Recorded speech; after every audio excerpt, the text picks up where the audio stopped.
नमस्कार दोस्तों।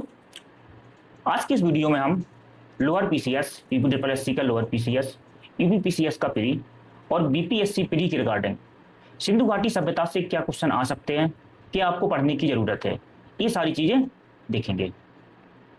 वीडियो शुरू करने से पहले आपको बता दें कि हम अपने चैनल पर हिस्ट्री के अलावा जीएस के सभी सब्जेक्ट की पूरी सीरीज चलाएंगे और कोशिश करेंगे कि आपकी ये जो भी सीरीज है वो लोअर पीसीएस के पहले पहले खत्म हो जाए। तो चलिए शुरू करते हैं। आज हम लोग देखेंगे सिंधु घाटी सभ्यता। सिंधु घाटी सभ्यता को हड़प्पा सभ्यता के नाम से भी जाना जाता है। हड़प्पा सभ्यता और सिंधु घाटी सभ्यता दोनों एक ही है। यह एक प्रोटो हिस्टोरिक एज से संबंधित है। प्रोटो हिस्टोरिक एज वह ऐतिहासिक समय होता है जब उस काल में लेखन तो किया जाता है, यानी कि लिपि डेवलप हो चुकी होती है, लेकिन उस लिपि को अभी तक पढ़ा नहीं जा सका। और सिंधु घाटी सभ्यता एक ऐसा ही युग है। यह युग 2500 ईसा पूर्व से लेकर के 1750 ईसा पूर्व के मध्य था। माना जाता है यह प्राचीनतम नगरीय सभ्यता थी। तो ये सिंधु सभ्यता का मैप है, ये इसके स्थल हैं। सबसे उत्तर में आप देख रहे हैं जम्मू कश्मीर में मांडा पड़ता है। सबसे पूर्व में ये यहाँ पर आलमगीरपुर है, ये उत्तर प्रदेश में पड़ता है। सबसे दक्षिण में दायमाबाद, सबसे पश्चिम में सुतकांगाडोर। और ठीक है, इसके अन्य स्थल हैं जैसे रोपर है, भगवानपुरा है, आलमगीरपुर देख ही चुके हैं, राखीगढ़ी, बनावली, कालीबंगा, धौलावीरा ये है, ये लोथल आपका हो गया, मोहनजोदाड़ो, हड़प्पा, ये इसके कुछ प्रसिद्ध प्रमुख स्थल हैं। आलमगीरपुर हड़प्पा स्थल है और यह उत्तर प्रदेश में पाया जाता है। यह हड़प्पा सभ्यता इसका सबसे पूर्वी स्थल माना जाता है। इसके अलावा लोथल गुजरात में है, ये रहा आपका लोथल सिंधु घाटी सभ्यता का गोदीवाड़ा था, डॉकयार्ड। ठीक, सिंधु घाटी सभ्यता का पोर्ट, प्राचीनतम डॉकयार्ड लोथल को माना जाता है। कालीबंगा राजस्थान में था, रोपड़ पंजाब में, बनावली हरियाणा, दैमाबाद महाराष्ट्र, राखीगढ़ी हरियाणा, हुलास उत्तर प्रदेश, मांडा जम्मू कश्मीर, बालू हरियाणा और पारदी गुजरात में था। ओके, ये हड़प्पा के कुछ प्रमुख स्थल थे और किस राज्य में स्थित है उसके बारे में था। हड़प्पा का कौन सा स्थल किस नदी के किनारे था, यह एग्जाम में कई बार पूछा जा चुका है। जो देख लेते हैं, हड़प्पा रावी नदी के किनारे, पैठन गोदावरी, कालीबंगा घग्गर के किनारे था, लोथल भोगबा, ये बहुत पूछा जाता है, लोथल भोगबा नदी के किनारे, इसको याद रखना, रोपड़ सतलज। एक स्थान छूट गया है आपका, मोहनजोदाड़ो सिंध नदी के किनारे था। ठीक, तो ये थे स्थल और उनके पास से कौन सी नदियां बहती हैं उसकी जानकारी। सिंधु घाटी सभ्यता को गैर आर्य सभ्यता क्यों कहा जाता है? इसके कई कारण हैं। एक तो यह नगरीय सभ्यता थी, जबकि जो वैदिक सभ्यता थी, आर्य सभ्यता थी, वह ग्रामीण सभ्यता थी। सिंधु घाटी सभ्यता का जीवन नगर आधारित था और उनका जीवन गांव आधारित। इसमें विकसित नगर पाए जाते हैं, जबकि वैदिक सभ्यता में गांव थे। सिंधु घाटी सभ्यता में चित्र लिपि पाई जाती है, यानी कि चित्रात्मक लिपियां, कुछ डिजाइन बने होते हैं, उन डिजाइनों से कुछ ना कुछ इंडिकेट होता है। इस लिपि को अभी तक पढ़ा नहीं गया है। यह सिंधु घाटी सभ्यता की महत्वपूर्ण विशेषता है। जबकि वैदिक काल में संस्कृत प्रचलित थी और इस दौरान मौखिक परंपरा के माध्यम से ज्ञान एक पीढ़ी से दूसरी पीढ़ी में स्थानांतरित होता था। सिंधु घाटी सभ्यता में लोहे का ज्ञान नहीं था, जबकि वैदिक सभ्यता के लोग लोहे का भरपूर इस्तेमाल करते थे। इस समय जल निकासी प्रणाली नगरों में सुनियोजित थी, नालियां होती थी, नालियां ढकी होती थी, प्रॉपर नगर व्यवस्थित होते थे, जबकि वैदिक सभ्यता में ऐसा कोई भी साक्ष्य नहीं मिला है। सिंधु घाटी सभ्यता में चांदी के प्राचीनतम साक्ष्य मिले हैं। इसके अलावा अन्य धातु भी मिली हैं, वो हम आगे देखेंगे कौन कौन सी धातुएं मिली हैं। सिंधु घाटी सभ्यता को वैदिक सभ्यता या आर्य सभ्यता से पूर्व रखने का एक कारण मृदभांड भी माने जाते हैं। हड़प्पा के जो मिट्टी के मृदभांड थे वह सामान्यतः लाल रंग से रंगे जाते थे। ठीक, कुछ बर्तनों पर काले रंग की चित्रकारी भी की जाती थी और यह माना जाता है कि हड़प्पा के जो मृदभांड है, यह मृदभांड इस सभ्यता को वैदिक सभ्यता से पूर्व की सभ्यता की तरफ इशारा करते हैं। इतिहासकारों के अनुसार कि मूर्ति पूजा का प्रारंभ आर्यों से पूर्व हो चुका था। वैदिक काल में मातृ देवी की मूर्ति मिली है। इसके अलावा पशुपति की आकृतियां भी मिली हैं। मातृ देवी की मूर्ति जो मिली है मूर्ति पूजा की तरफ तो संकेत करती है, साथ साथ स्त्री शक्ति की उपासना का भी एक प्रमाण है कि सिंधु सभ्यता में स्त्रियों की स्थिति या स्त्री शक्ति की पूजा होती थी। पशुपति की मूर्ति की पूजा होती थी और पशुपति की जो मूर्ति वो आज के शिव के कुछ समकक्ष कुछ समतुल्य है।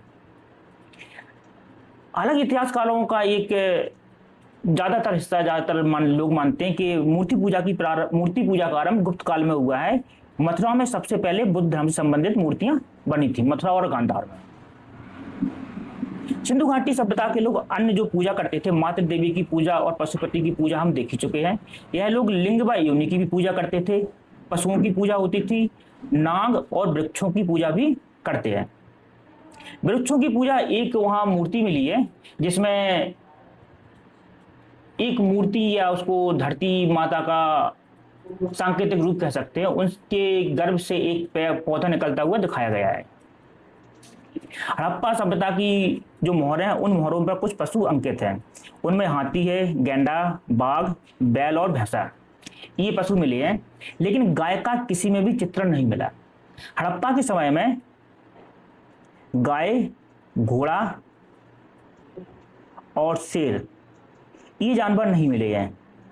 ठीक, तो गाय से संबंधित क्वेश्चन कई बार पूछा जा चुका है, घोड़ा का क्वेश्चन भी आ चुका है, ईपीएससी में भी आ चुका है, ईपीपीसीएस में भी पूछा जा चुका है। ठीक है, तो इसको ध्यान रखना। इसके अलावा जो यहाँ मिले हैं हाथी, गेंडा, बाघ, बैल और भैंसा। ठीक है, हड़प्पा की कुछ स्थल, एक क्वेश्चन आया था, ये यूपीएससी में पूछा गया था कि इनमें से कौन सा स्थल हड़प्पा संबंधित नहीं है। ऑप्शन में थे चंद्रोडो, कोटदीजी, देसलपुर और सोहगोरा। सही आंसर इसका सोहगोरा था। सोहगोरा मौर्य काल से संबंधित स्थल है।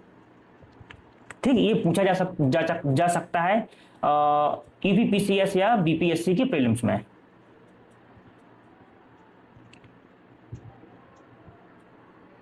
ठीक, प्रमुख हड़प्पा स्थल और उसमें क्या क्या मिलता है, क्या क्या पाया गया है वो देख लेते हैं। लोथल हड़प्पा का प्रसिद्ध गोदीवाड़ा है।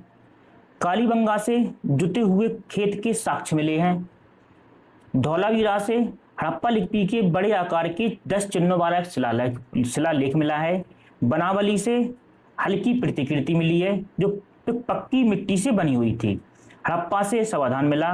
मोहनजोदड़ो से कांसे से बनी हुई नर्तकी की मूर्ति मिली है। इस पॉइंट को याद रखना, मोहनजोदड़ो से नर्तकी की मूर्ति। ठीक, मोहनजोदड़ो में एक महान स्नानागार भी मिला है। यह स्नानागार ईंटों से निर्मित है। यह इसकी इमेज है। इसमें जलरोधी व्यवस्था थी, यानी कि इसमें जल भरने के बाद नीचे रिश्ता नहीं था। इसका उपयोग मूलतः धार्मिक या सामुदायिक अनुष्ठानों के लिए किया जाता होगा। यह सिंधु घाटी सभ्यता की उत्कृष्ट वास्तुकला का उदाहरण है। ठीक, कुछ स्थलों को देख लेते हैं जो भारत में स्थित हैं और कुछ स्थल पाकिस्तान में स्थित हैं। भारत में जो है उनमें लोथल, गुजरात के देख लेते हैं। गुजरात में लोथल गोदीवाड़ा है। धौलावीरा गुजरात में, यहाँ से विशाल जल प्रबंधन की प्रणाली मिली है। रंगपुर और सुरकोटदा यह भी गुजरात में है। हरियाणा के प्रमुख स्थल देख लेते हैं। राखीगढ़ी भारत का सबसे बड़ा सिंधु घाटी सभ्यता हड़प्पा सभ्यता का स्थल है। ये भारत क्या, ये विश्व का सबसे बड़ा हड़प्पा का स्थल है।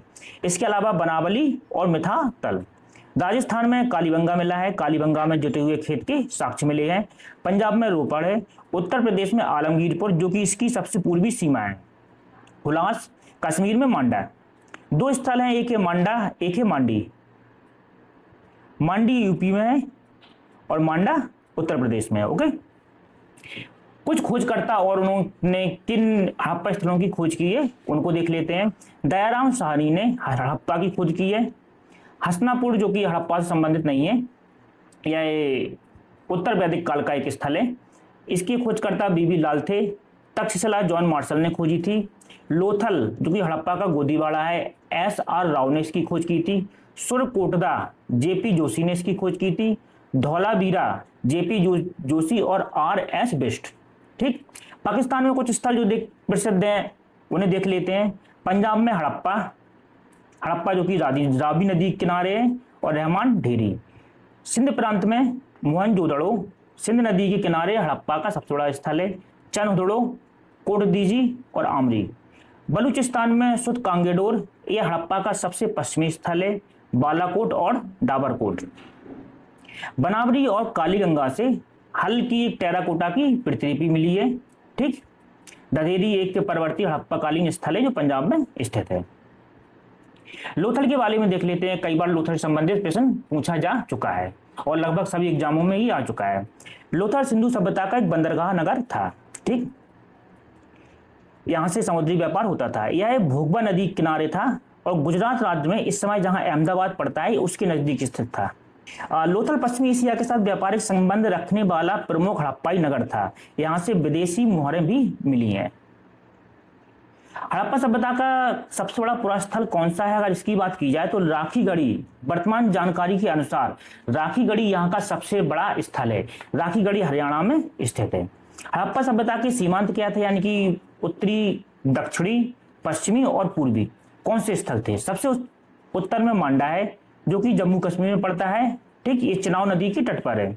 सबसे पूर्वी स्थल आलमगीरपुर, यह उत्तर प्रदेश के मेरठ में है। हिंडन नदी के तट पर यह स्थित है।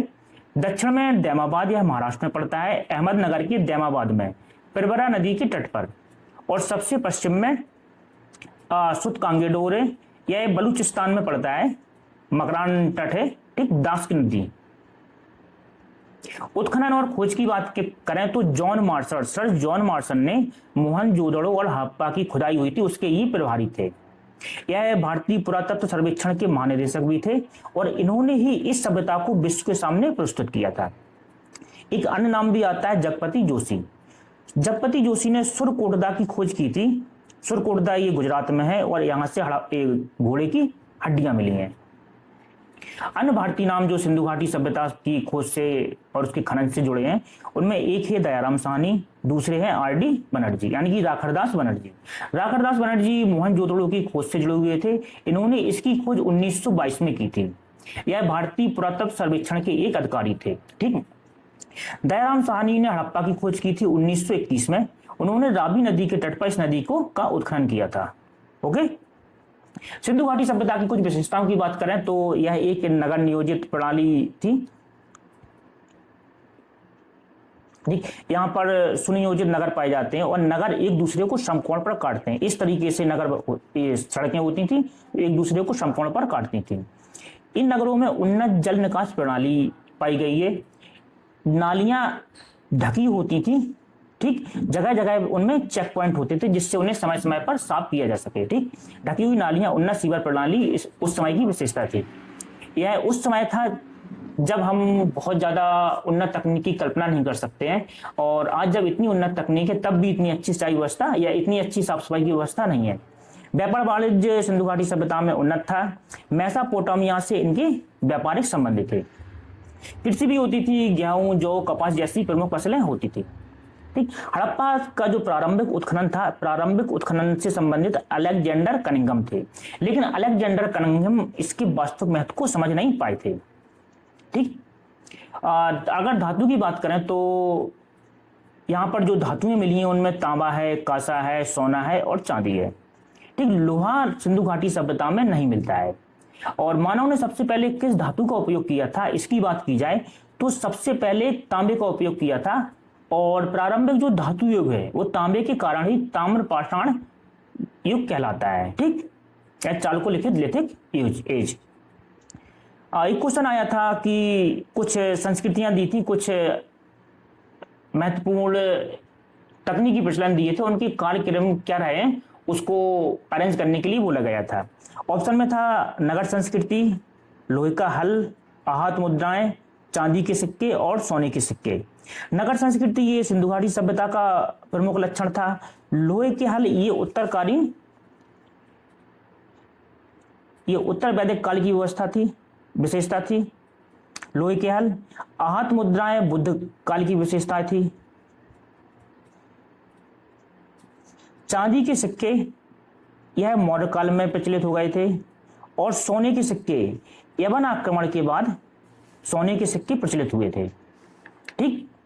तो ये धातु सिंधु घाटी सभ्यता की प्रमुख विशेषताएं और कुछ प्रमुख संस्कृतियां या प्रमुख तकनीकें किस समय प्रचलित रही वो देख चुके हैं।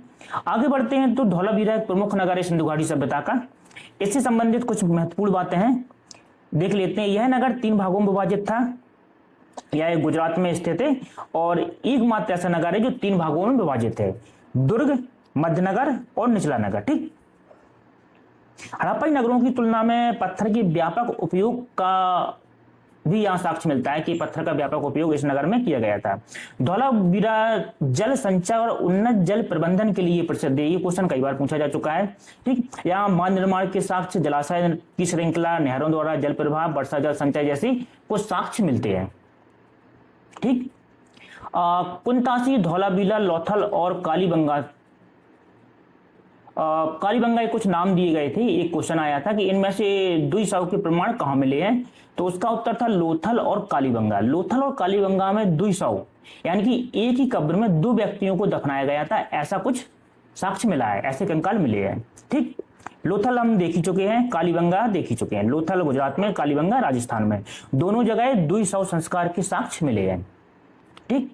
सनौली एक प्रसिद्ध नगर है। सनौली से मानव समाधान प्राप्त हुए हैं। सनौली है उत्तर प्रदेश में है। माना जाता है कि ताम्रयुगीन ये संस्कृति है। हालांकि कुछ साक्ष्यों से यह भी पता चला है कि यह सिंधु घाटी सभ्यता का ही एक स्थल है। यहां से रथ मिले हैं, धनुष मिले हैं, यानी युद्ध में उपयोग की जाने वाली कुछ सामग्रियां सनौली से मिली हैं। उससे इतिहास पुनर्लेखन की एक संभावना भी बनी है। सनौली इस समय इतिहासकारों के बीच बहुत प्रचलित है। एक स्थल है मांडी। मांडी ये उत्तर प्रदेश में है, जबकि एक अन्य स्थल है मांडा। पीछे भी बात कर चुके हैं मांडी और मांडा। मांडा जम्मू कश्मीर में है, इसमें कंफ्यूज मत करना। मांडा जम्मू कश्मीर में, मांडी उत्तर प्रदेश में। ठीक। उत्तर प्रदेश में जो प्रमुख हड़प्पा के स्थल हैं उनमें आलमगीरपुर सबसे पूर्वी सीमा, हुलास, मांडी और सनौली। ठीक। हड़प्पा सभ्यता से कपास की खेती के भी साक्ष्य मिले हैं। कपास की खेती सर्वप्रथम भारत में की गई थी और इसके साक्ष्य सिंधु घाटी सभ्यता से मिलते हैं। यूनान के लोग कपास को सिंडन कहते थे और यह शब्द सिंधु से बना है। यह प्रमाण है कि सिंधु घाटी सभ्यता की कपास से वैश्विक पहचान बनी थी भारत की उस समय भी। तो ये था सिंधु घाटी सभ्यता से संबंधित आज का क्लास। आपके जो भी क्वेश्चन सिंधु घाटी सभ्यता से मोस्ट प्रोबेबली बन सकते हैं वह सारे इसमें लगभग डिस्कस कर लिए गए हैं। तो आगे मिलते हैं आप वैदिक सभ्यता के साथ कल। आज के लिए इतना ही, धन्यवाद।